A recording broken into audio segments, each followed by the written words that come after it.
Welcome to the G360 Wealth Podcast. Your host, Sam Diarbakerly, is here with his guest, Crosby Elliott, to talk about estate planning. Crosby is an attorney who helps individuals and families in all aspects of estate planning, and that includes counseling clients when it comes to administering a loved one's estate or trust. So, Sam, tell us more about Crosby.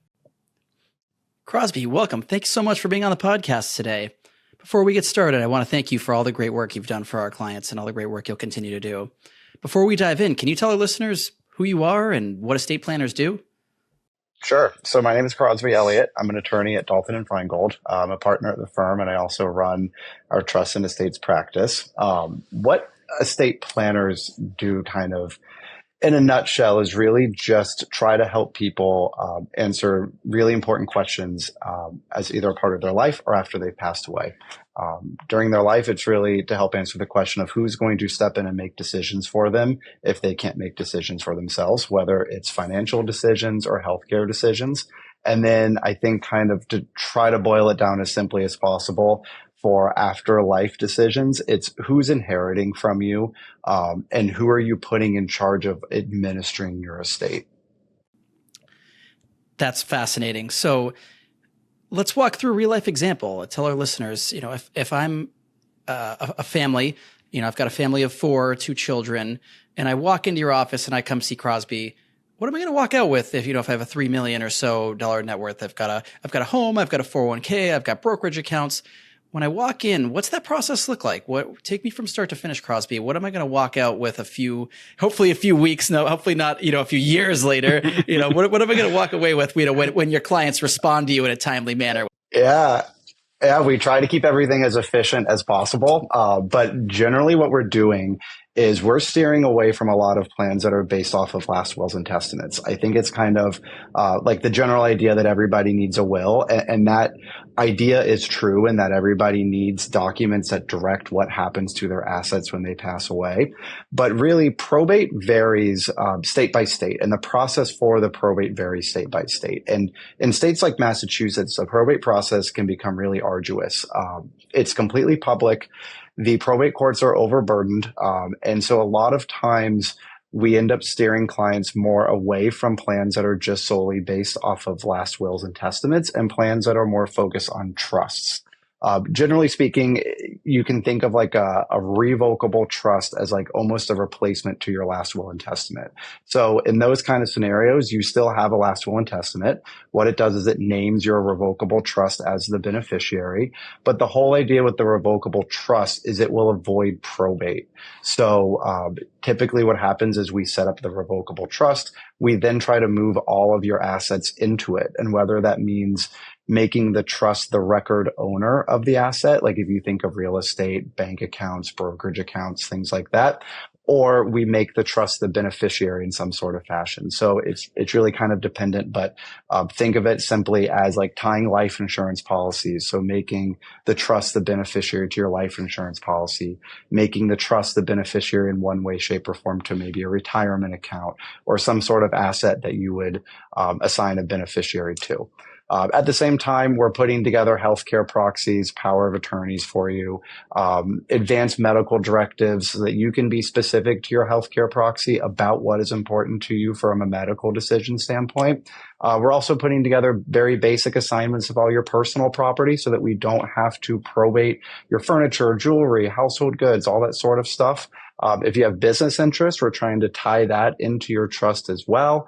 And then we're putting together just some kind of like organizational docs. It's really almost like, we call it like a treasure map where you're like detailing where important things are in your house.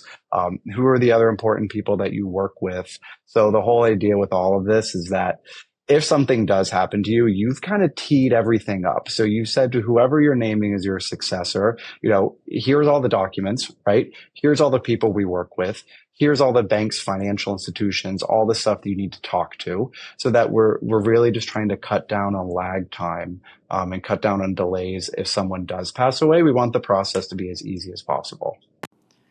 That sounds like it's a really close-knit process with your clients, right? You're talking about hard things, right? Like Is that sometimes hard to get out of clients? Like you're talking about them dying or being incapacitated. Yeah, we try to make it as lighthearted as possible. We found out that nobody really loves harping on their death. We have some clients who certainly do, and they run through all the different scenarios. Well, you But get for to the find out most who's part, funny in this process, right? yeah, 100%. And like we try to keep it lighthearted because if we just keep saying like, "Oh, you're dead, you're dead, you're dead," like we try to make it as like uplifting as possible because in reality they are doing something positive, right? They're setting these things up so that one, they can be in control, right? And I think sometimes that's important to people who may have blended families or maybe same-sex couples or may not want certain individuals or family members to inherit. So we're giving them the ability to direct all that. And we're also giving them kind of like the peace of mind that it's going to happen in a really efficient manner. But it's also kind of walking into it in like this is a safe space sort of idea where, everything that you say to us or any of the attorneys at our firm is completely confidential. Sometimes we hear nitty gritty details. Sometimes we've had clients break out in full fights in front of us over what they want to do with the kids. And then it's kind of our job to offer our advice on it and just help them figure out, how do we accomplish the goal? Right? If the goal is to do X, how do we make sure that it's efficient and practical and also covering any of those things that they may not have thought through when they're kind of developing this general idea? Absolutely. And while the process sometimes can be tough and sometimes you may realize that you're an attorney and not a therapist, by getting this process done, you're really doing a courtesy to your family, right? Because before we kind of dive into what document is what, can you talk about what happens if you pass away? And we're based in we've got headquarters in both Boston and Florida, but let's talk about what happens if you pass away in Boston. Let's just say you've got a house, $1 million in brokerage, $1.5 million in retirement. What's going to happen to the beneficiaries? If you don't have any planning, don't have any accounts titled correctly with beneficiaries on file, what happens? And what happens from a technical standpoint? And then what could happen from a family standpoint? Yeah, this is a great question. So, and we almost kind of start with this with clients of saying, okay, if you have nothing set up, right, what does this look like? The answer to it is really complicated because someone has to become the administrator of the estate. So someone has to become the nominated, person who's taking the lead on all these things that need to be done. Sometimes families can fight over who that's going to be. The Massachusetts law, Florida law does the same, but they will have basically a priority ladder of people who, based off of relationship to the person who's passed away, have kind of a first bite at the apple to serve as the executor or the personal representative of the estate. Because if you have no estate planning documents set up, if everything is just titled in the name of the person who's passed away, it all has to go through probate. And the issue with that is it is a incredibly time intensive experience. So in Massachusetts, we're quoting clients anywhere between 4 to 6 months to just get the probate estate opened. So in that time period, all the assets are frozen, and when there are issues like real estate that's present, if there's a mortgage, the mortgage is still due, right? Your taxes, your insurance, your maintenance, all that stuff is still due on the real estate, but no one has the actual legal authority to do anything until we get the estate opened. If there are complicated family members or people who don't get along, it can create a really hectic scenario. By default, the probate court will make the proposed executor or personal representative go and get what's called a bond, where basically they have to go and lever their own personal assets to ensure that they do a good job on the estate. We can waive that, but we have to get everyone to be on board.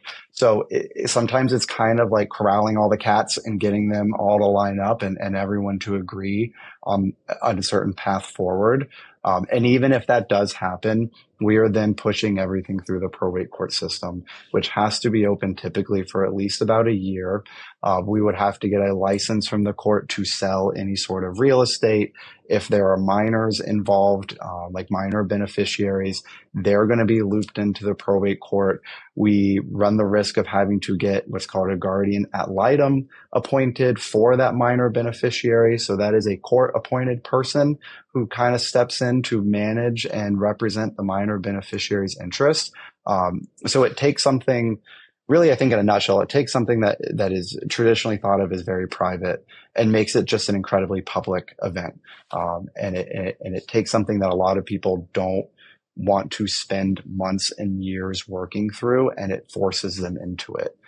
So that's why we really try to get clients to set something up just in an effort to make the person who is inheriting from them, make their life not harder because they're inheriting from the person.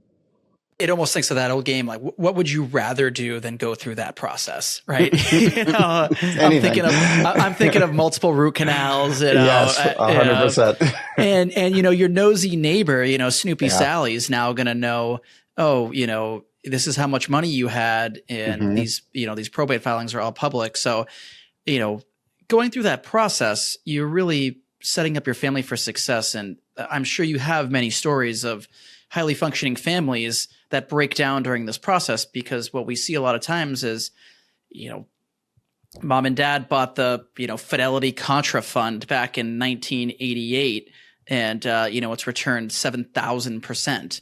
Yep. And they didn't realize mom and dad had, whatever the family structure may be, has, $6-7 million, in an account that, you can't even get to.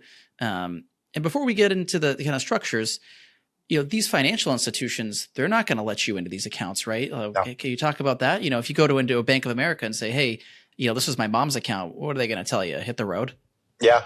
So, and essentially what happens too is once they catch wind that the person's passed, they freeze the account. So they will ask for the same thing. They'll say, great, we can talk to whoever the court appointed personal representative is. So again, just think of everything that you own, if it has to go through probate, just being frozen until whoever is going to be the representative gets everything together, files it with the probate court. And then it's not even that. It's waiting for the probate court's response. It's also going through the probate court's process and procedure that they make you go through in order to become appointed. Not to talk bad about the probate courts, but we've had things just sit with them for months, and you call and they say, oh yeah, that's on the pile, we're going to get to it. And in the meantime, we have real estate that is starting to go through foreclosure proceedings because people don't want to spend their own personal assets to maintain a mortgage, right? They may not have the financial ability to do so. They may not feel like it's their burden to do so. So it really kind of puts people in kind of like they're stuck between a rock and a hard place, right? They know that they need to do these things, but they can't do it until the probate court, moves along and does their own process first. And on a cost perspective for a client, what costs them more money? Just setting up an estate planning and doing it the right way first, or going through this process that you've kind of laid out? Oh, probate, 110%. I mean, it's night and day difference in terms of cost, because typically a lot of estate planning attorneys will do estate plans based off of like fixed fees, right? Where they are putting together sets of documents for certain costs. Most estate planning attorneys or probate attorneys are working off of a billable hour. And then, when you're having to do all these things, talk with the court constantly to check in, you're just racking up more billable hours. On top of that, you have to do things like publish ads in newspapers. Depending upon where you live, those can be upwards of $300 to $500 just to publish the ad to say that, hey, we're opening this probate estate. If you've got a sibling that you are estranged from, you can't find, you got to wait for that to go through. Yeah. I mean, you have to hire a personal investigator to track those people down. You have to show the court that you've done what you're supposed to do and the best ability to your ability to find that person. It can become a real nightmare. Is that a service you offer, personal investigations? No, not me. I'm trying to stay out of that as best as possible. I like to push that to someone else. Just say, call me when you find them. So let's talk about the documents. Let's start with the really fun stuff, like advanced healthcare directives. And I don't know if this is legally binding, but if I'm in pain, let me go. Right. That's my take. Everybody's different, but even if I'm upright, maybe let me go out to pasture. But what about, the HIPAA release and the power of attorney? Why don't we start there and educate our listeners on these documents? And we always tell clients, this is to prepare, right? And we'll talk later on about securing these and how to have access to them. But this is for the moment that you're not expecting, and knock on wood, it never happens. But we want these documents in place so you don't put your trusted partner or family member in a position where they're making a decision and they don't know what you want. Yeah, absolutely. So healthcare, let's talk through that first. You are making your own healthcare decisions while you're able to do so, right? We never put together any sort of document that takes away your ability to do that, as long as you can actually make those decisions. So if there's a time where a doctor says you can no longer make your decisions, that's when your healthcare proxy becomes active. All right. So your healthcare proxy is simply just a document that says, if I can't make my own decisions, I want this person to do it for me. We can name as many backups as you want to. We would always suggest try to think through 1 or 2 backups that we can put, just in case your main person can't. But that healthcare proxy is the one who's making the decisions. All right. HIPAA authorized individuals are people who can talk to your doctors about your medical records. So let's say you have 3 people that you want in order to serve as your healthcare proxy, but they're all really close to you. So you have them ranked 1, 2, and 3, right? But you may want all 3 of them to be in the room, right? You don't want to exclude someone even just because they can't make decisions. So a HIPAA authorization just allows those people you've named in it to be a part of the conversation, so that your healthcare proxy is actually making the decisions, but you can have more than one person be in the room so that nobody gets kicked out.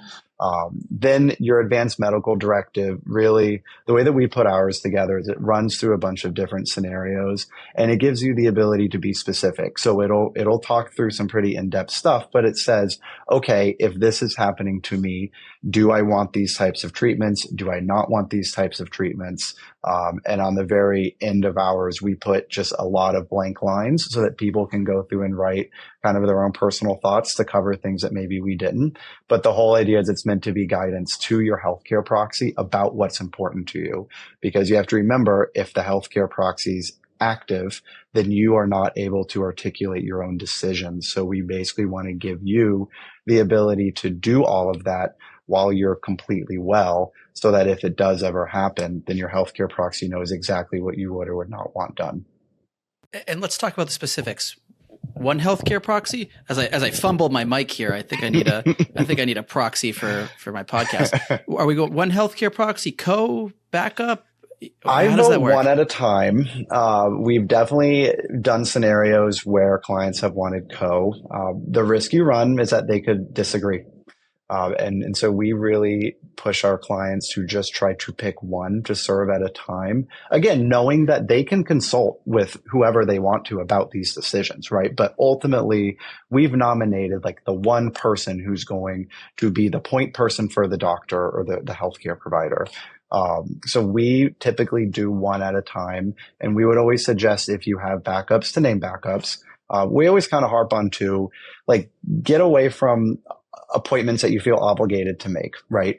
We really want you to name the person you think is going to do a good job. We have spouses all the time who don't name each other because they don't think that the other one's going to actually make the decisions that may need to be made or represent them in a meaningful way. So they'll appoint someone else. And I don't think there's anything wrong with that. At the end of the day, it's your stuff. It's your decisions that are going to be made on your behalf. So we want you to appoint the person you think is going to do the best job at that. And that's exactly right. And as I've told my wife, I love her. She will keep me alive forever in a vegetative state, so not ideal. And on the part, we work with our clients and attorneys the same way. You don't necessarily want to be litigating, should we keep Crosby alive as they're doing CPR? You don't need the referees to flip a coin. And having gone through that personally with extended family members, it's just not great. You want one person to be that decision maker, because it's a really emotional time, and oftentimes it's it's not easy for the person. And when people disagree, the doctor's sitting there with his hands up being like, great, someone needs to make a decision. Meanwhile, something very important is happening. So we typically try to say, let's just pick one person to serve at a time. That's fantastic. Let's talk about another tough decision that I'm sure you get to litigate with your clients. Parents come in. All right. Who's going to take care of the kids if we go down in a helicopter crash? And I'll preface this by saying, I hate your mother-in-law, right? Or I hate your father-in-law. And then you get the great joy of sitting there and saying, all right, when are they going to be done? Yep, 100%. This is always one of those things where oftentimes too, couples don't necessarily talk about these before they come in and see us. So we're going through kind of the motions and we're talking through these scenarios, and oftentimes they're on completely different sides of the table. And then we have to sit there and just kind of let them talk it through, or say like, hey, if you want they find out in the meeting with you that they're on different sides of the table. Yeah, it's really great. We've definitely had some really funny stories of like real breakdowns in relationships that are happening like right in front of us. But yeah, it's guardianship. It's who's going to take over the physical custody of any minor child, right? We'll talk through who handles the financial aspect of it. And I think that can oftentimes be the same person. But again, it's physical custody. So who is, taking care of the kids while they're under the age of 18? Who's making sure that they have a great place to live, that they're enrolled in schools that they need to be enrolled in, that, they're signed up for camps? Who's signing the permission slips for them to go away on the field trips? Like all of that very basic stuff. Who's taking them to doctor's appointments? So yeah, people have to think through who's going to be the guardian for their minor child. This scenario, I don't hate the idea of co's. So if you're thinking of naming a married couple or just a couple that's together or whatever it might be, I think naming two people at the same time is fine, so long as obviously they get along, right? And they have a close enough relationship that it makes sense. A really complicated and interesting question that we will ask is, let's say, I'm appointing a guardian for a minor child of mine and I want to name my brother, and my brother's married. And so I say, my brother and his spouse. My then follow-up question is, okay, but what happens if they're no longer together, right? We would imagine that we would want to just keep it with your blood relative, so that we kind of take that next step and put that in the document, because we've seen scenarios where divorcing spouses or whatever can use that almost as like a bargaining tactic. And we just don't want to we don't want to take a very stressful scenario and just make it worse, right? By any sort of breakdown in the relationship between the co-guardians. And that just highlights your level of expertise, Crosby, is that these documents are living, breathing, and while they're pen and paper, there's real people behind them. And you're asking the right follow-up questions, because you don't want to see them in the either the litigation or the divorce department of Dalton Feingold. You want to build a plan that they're highly educated on, that they can do one time and then, come back as their life events change. And I think to our listeners out there, working with an attorney like Crosby is really important, that, he's at a firm and has the personal expertise to ask these questions, because this is going to be the first or second time you've done this in your life, and you don't have the expertise. That's why you're going to an expert. So highlighting your expertise, I think, is really important. The remaining documents, right? Power of attorney, kind of another, maybe the financial side of the healthcare proxy. Let's talk about that.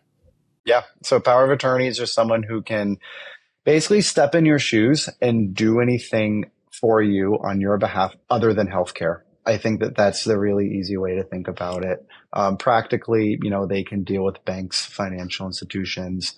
If they need to, they can file tax returns on your behalf. They can sign contracts for any sort of facility that you might need to enter. But I think the very kind of broad idea with it is they can step in your shoes, act as though they were you for anything other than healthcare decisions. And if it's the same person as your healthcare proxy, that's great, right? Again, to me, there's no reason to separate these roles out if you think the same person will be great at both. Well, Crosby, I have a power of attorney. It's from 1997, and it was written on the back of a napkin. If I walk into a Wells Fargo or a Bank of America, in general, what are they going to say if you have a very, very old power of attorney? Is it important to get that updated, at least every couple of years? Yeah. Generally, we say every 5. Even if you're not changing your agents, the risk you run is you go into the financial institution and they notice the age, and it just makes them uncomfortable, right? Whether they internally have their own set of compliance issues that the power of attorney shouldn't be more than X amount of years old, or if they have a reason to think that you may have revoked it. Right. Or, think about it from the flip side of that argument. Let's say you did execute a new one and your person at the bank knows that and someone walks in with an outdated power of attorney. So typically we say, let's update them every 5 years, keep them on record with your bank, your financial institution, send them to your advisor, make sure that everyone knows who these people are, that are going to be playing these roles in your life. And we just make sure that they're up to date. Yeah, one thing that we've noticed, and I'm not sure if you have experience with this, Crosby, but sometimes when you have joint and severally, the financial institutions need clarity on that because to our listeners out there, you have to understand how the financial institutions think.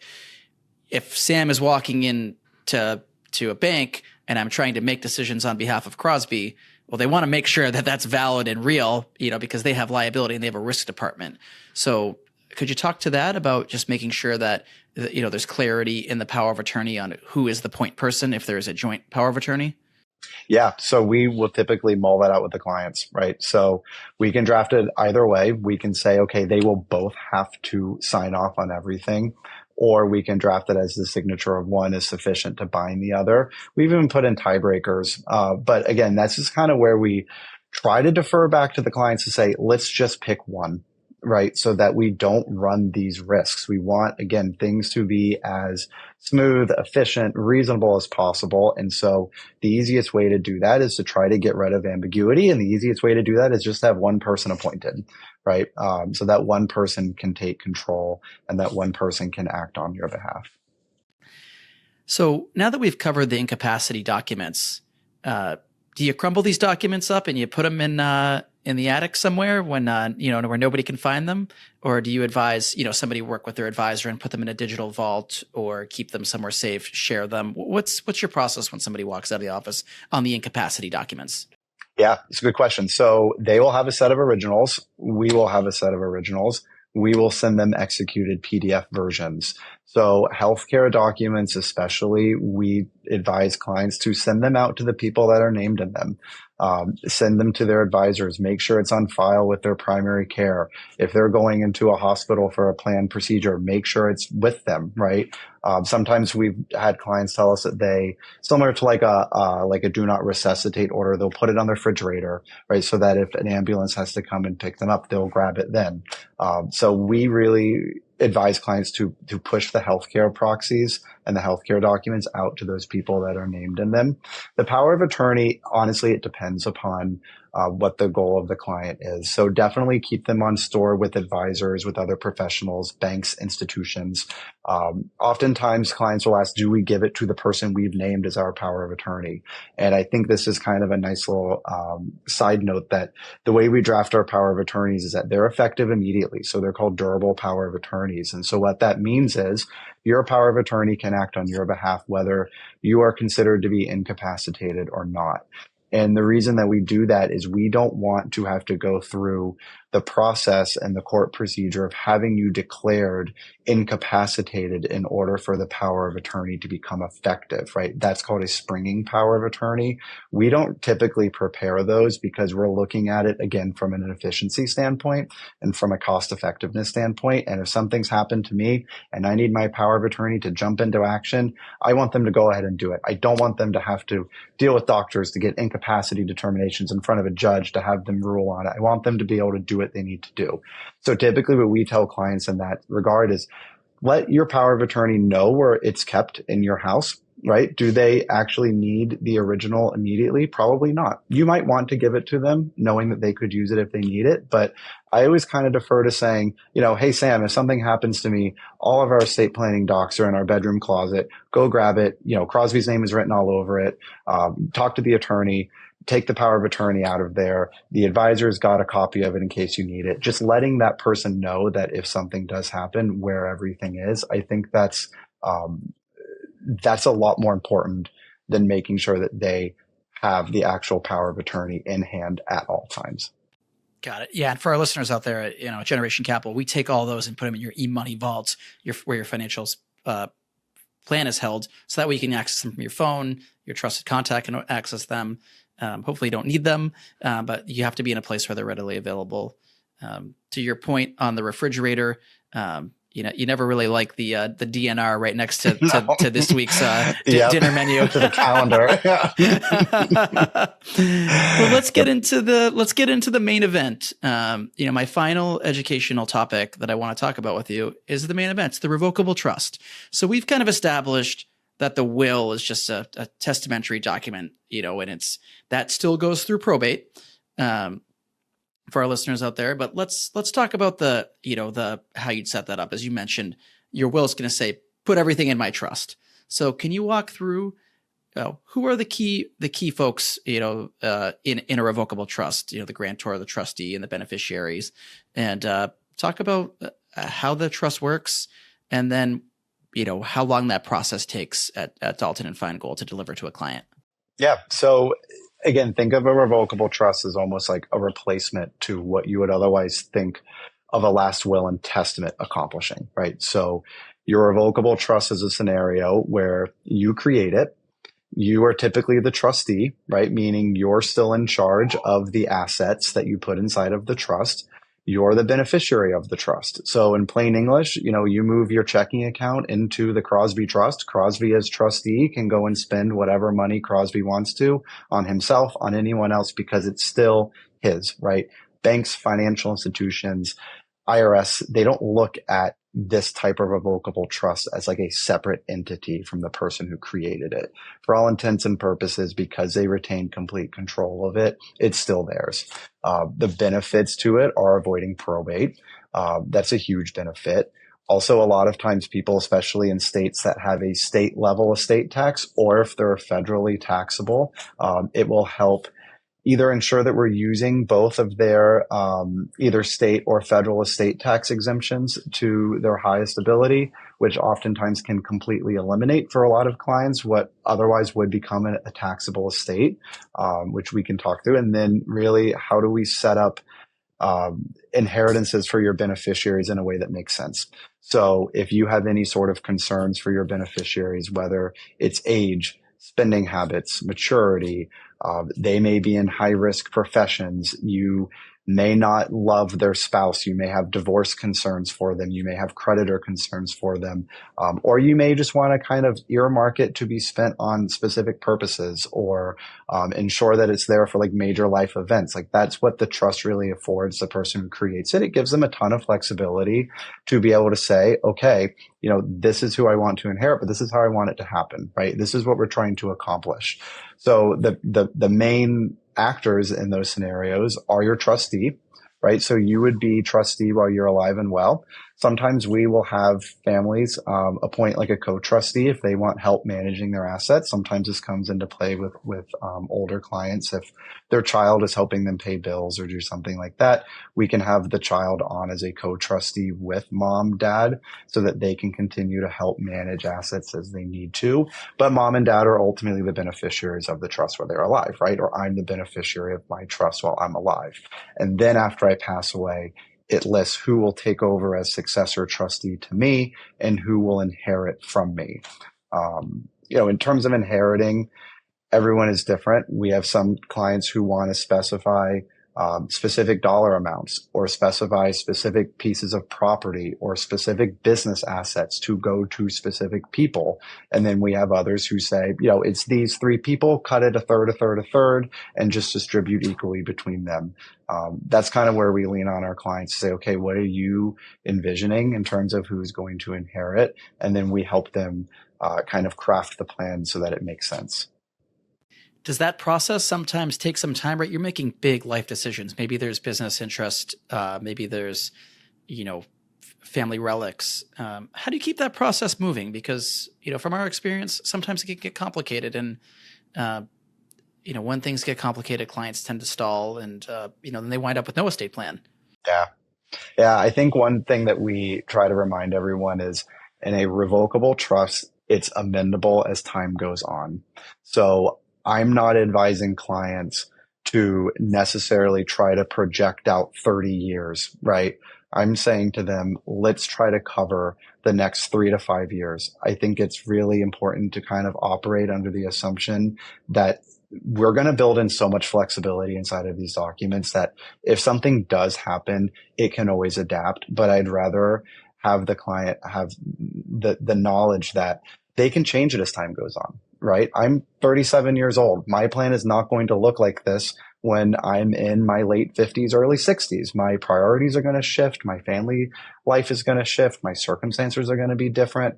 So sure, in today's world, I've planned for my beneficiaries and we've given a ton of flexibility inside of my trust so that if something does happen to me when I'm young, the trustees can always adapt and they can always kind of be able to cope with any sort of changes. But I also know that as I get older, I'm going to be able to continue to change my stuff as time goes on.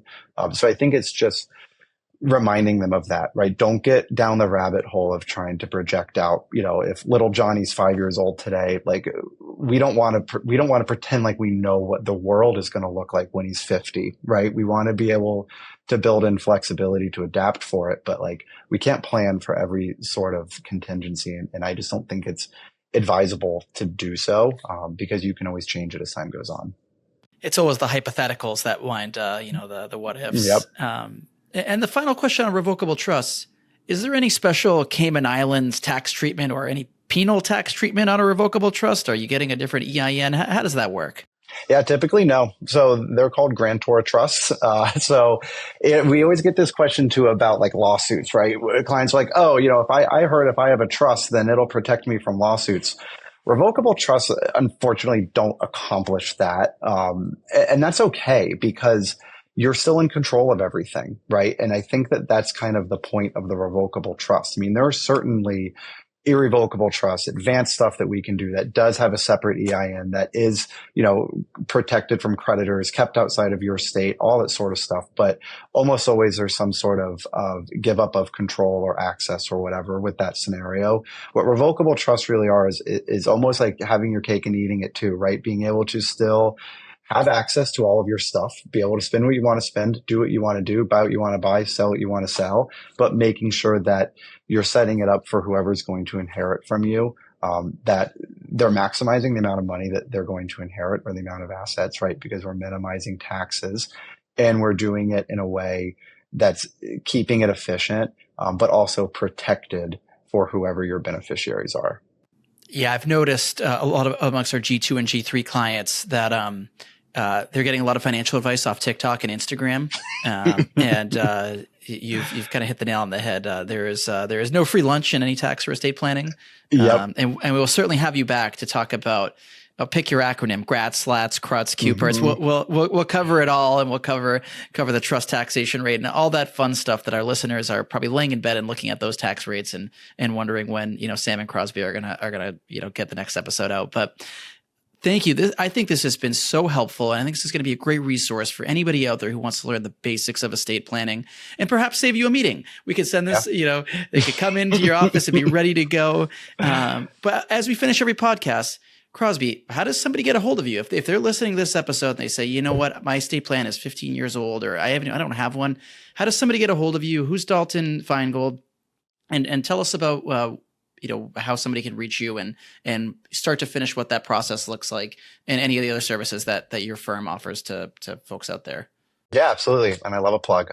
So reaching out to me, it's probably the easiest way to do it is just to Google Dalton and Feingold or Google my name with Boston on it. I have a pretty unique name, so it almost always comes up on top. My email is in there. Yeah, my email is in there. My direct office line is there. Typically what we're doing is we're trying to do as much stuff virtually as possible. Obviously happy to meet in person in the office if that's what clients want. So we offer both virtual and in-person meetings. We always have to meet in person to sign things. So, we're always sitting down kind of face to face at that point. But yeah, it's setting up an appointment. We have tried to make everything as digital as possible in terms of intake, information gathering from the client to make it as easy and straightforward as possible. In terms of our firm itself, we have an office here in Boston. We have another office up in Andover, Mass, and then Wakefield, and then a bunch of little kind of satellite offices where attorneys work out of. The firm itself is obviously trust and estates. We do residential, commercial real estate, some corporate work, and litigation. So I think, especially in the Boston area, the huge focus is really on commercial and residential real estate and estate planning. But I myself am really between the Boston office and the Andover office, and I pit stop in Wakefield every now and then, really just kind of dependent upon where clients are. I mean, people can live 10 minutes north of the city, but they don't want to fight the traffic to get in. And sometimes it's easier for me to just get out and meet them up in Andover, and just grab lunch on my way home. So happy to meet wherever is convenient for people. Well, Crosby, it's no surprise that your clients love you, not only because of your technical skills, but as we've talked about today, empathy and having these tough conversations. And one thing that I'm working on, I'll leave our listeners with this, is when we have these conversations is my phrase for what happens when you die. So I'm working on when you don't make it down for your cup of coffee, you get hit by a bus. I'm working on that phrase. So if you could give me any help, I'd appreciate it. But it's really an honor to have you on the show. And I think that if anybody is out there that needs help with their estate plan, obviously on the basic side as what we covered today, but Crosby also can handle anything from advanced estate planning, the federal estate tax exemption, charitable giving, business owners. We're probably going to have 2 or 3 more shows, but thank you so much for sharing your insight. It's greatly appreciated. Yeah, thank you for having me. I love nerding out about this. So whenever you want to talk about it, I'm more than happy to. Awesome. All right, folks. Thanks for watching this podcast. Be sure to follow and make sure you share with others. Thanks for being with us. Thanks for listening to the G360 Wealth Podcast. If today's episode gave you something to think about or act on, share it with someone who might need it. Don't forget to hit subscribe so you're always in the loop. If you want to learn more about how we help families like yours simplify and grow their wealth, visit us at generationcapitaladvisors.com. Until next time, take care and keep building. The information covered and posted represents the views and opinions of the guests and does not necessarily represent the views or opinions of Generation Capital Advisors. The content has been made available for informational and educational purposes only. The content is not intended to be a substitute for professional investing advice. Always seek the advice of your financial advisor or other qualified financial service provider with any questions you may have regarding your investment planning. Investment advice offered through Integrated Partners, doing business as Generation Capital Advisors, a registered investment advisor. The information in this material is for general information only and is not intended to provide specific advice or recommendation for any individual. Integrated Partners does not provide legal, tax, or mortgage advice or services. Please consult your legal or tax advisor regarding your specific situation. All investing involves risk, including loss of principal. No strategy assures success or protects against loss.